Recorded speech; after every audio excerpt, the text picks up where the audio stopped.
So again, welcome back to the Z Monster channel and the next part in our deck remodel series. We've been working on this for 2 days. As you can see, hopefully you can see, it's going to start to rain on us, so we're finishing up for the day, but I worked on this for about a day and a half to get it to this point here, and I'm going to kind of briefly go over what we did so that that way I'm not missing any steps. That way it works out in my mind the same way. What we did was we got two 2x8s by 16s and screwed them together and made these beams. And I set the beams on, for this section it's all these posts here, but they have braces on 3 of them. And then I did the same on the interior beams, the new beams that I posted, that I cemented in. And those are also 2x8s, 2x8s, 2x8s. And they're all 16-foot long runs. I didn't cut them, I left them long so that they would protrude out and that the deck framing would actually sit on top of them. I do have 4 of them going through here.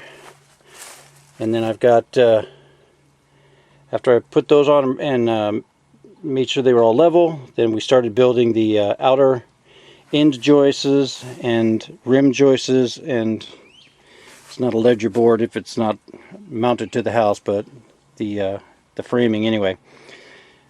Put in all the framing to see how squared it was to the house.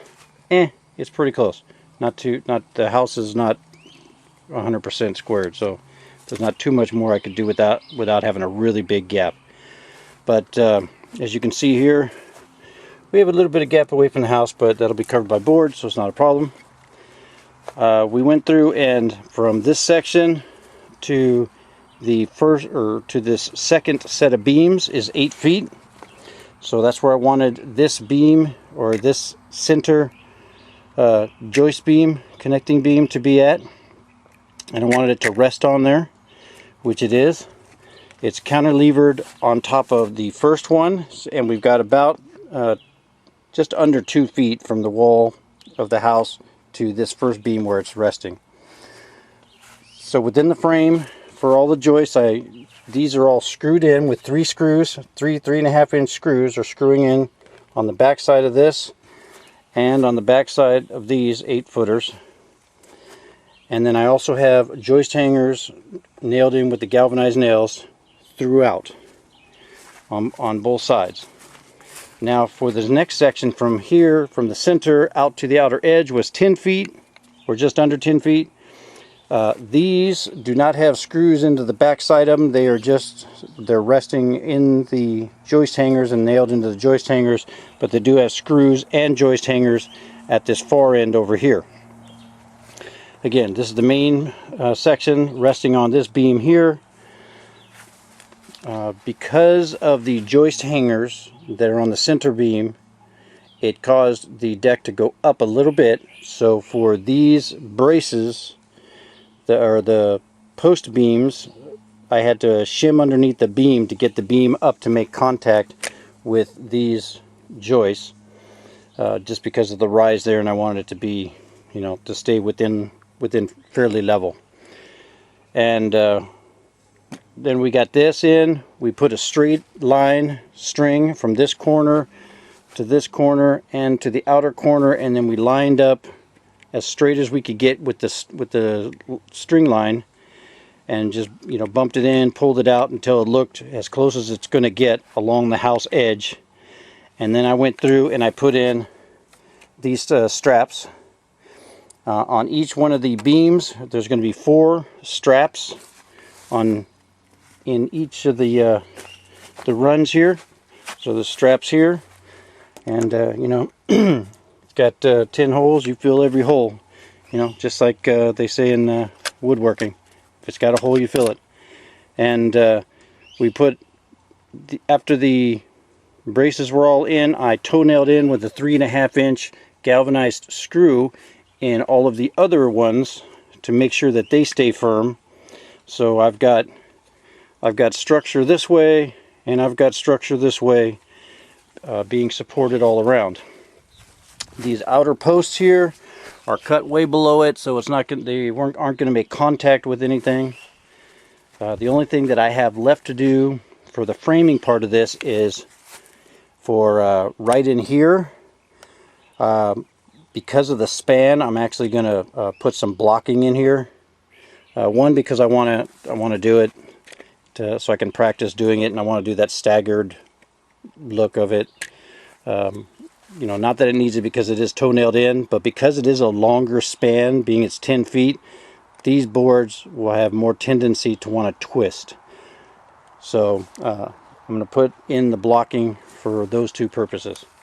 Now, I did also put in some corner bracing here, which with that and the joist hangers, and I'm supposed to put a post in here, that will probably cause me a little bit of trouble later, but I'll live with it. I did put these are all 16 on center joists, except for on the outer edge here. I've got them at 5 1/4 so that I can fit a 4x4 post wherever needed along here. There's probably going to be 5 or 6 along here, and then a couple across the front. And then I only double it up this back section here because I only need a post next to the house here, and then one in the corner for this run. And then for along this run, I'll probably have one other short post, and then the next post will actually be the stair post. And we're going to have the stair posts. The stairs are actually going to be kind of wide, so it's going to be probably almost a 3-section run where it's going to come down, because I like a little bit wider step, wider stairs and longer treads as well.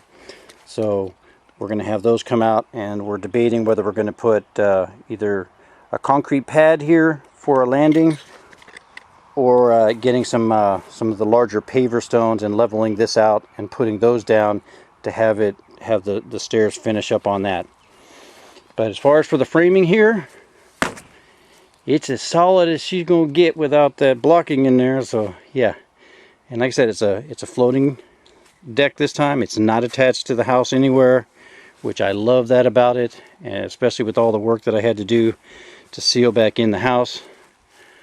And yeah, I think it's going to turn out to be a pretty decent looking deck when I'm done with it. Don't know if I'm going to put any type of skirting or anything around it yet. I have no idea. Haven't thought that far ahead. Right now I'm just trying to get the handrail posts up and the blocking in, and then I can actually go and pick up deck boards so we can actually use our back door again. We may not be able to get off of there without jumping, but we'll be able to use the back door and walk out on our deck, which will be wonderful again. I do also still have to get the guttering and get that installed, because of the excessive amounts of water that we get running off of there, and we're about to get that. It's supposed to rain for like the next 4 to 6 hours, and when it says that here, it pours. So we'll see. But yeah, that's where we're at. This is the wood that I have left over.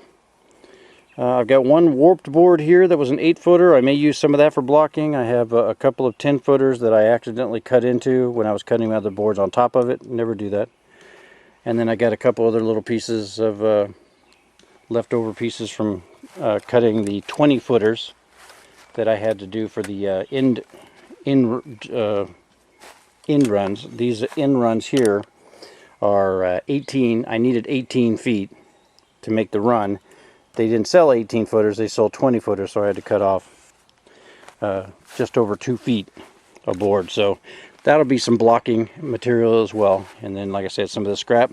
I got the 4x4 posts that I cut off of the 9 posts that I cemented into the ground for the 3 runs, and I'm going to measure those and see if I can actually use those as some of my posts, so that I won't have to go out and buy any more of those. I think they're just about the right height and stuff. I've been looking at different ways of mounting them. Because of how I did this here, I can actually do like a carriage bolt all the way through, do a couple carriage bolts, you know, drill holes and run them in. That's an option. Also, because of how it's blocked in here, I may actually be able to just use some really long, these special screws, I can't remember the name of them now, I'm just so tired, and put the the long screws that go all the way through, and you know, that's an option. Or like I said, the carriage bolts going through to hold and anchor the corners. Don't know what our rule is for the spacing of the posts out here in our particular area. So I'm just going to kind of line them up. It's probably going to be 5 feet or under spans between the runs. I think it'll just look cleaner to do it that way. Where I'll do, you know, one in the corner, one in the corner, one in the center, and then, you know, separate it however it makes it look even. This direction here is 18 feet from the house out to here. It's 16 feet from this outside here to this side here.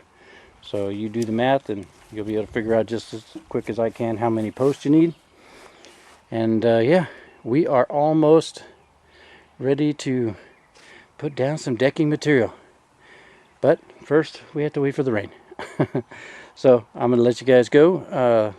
Thanks for watching so far. Please come back and see the next parts. Please like, share, subscribe, comment, all of that fun stuff. And as always, we will talk to you later.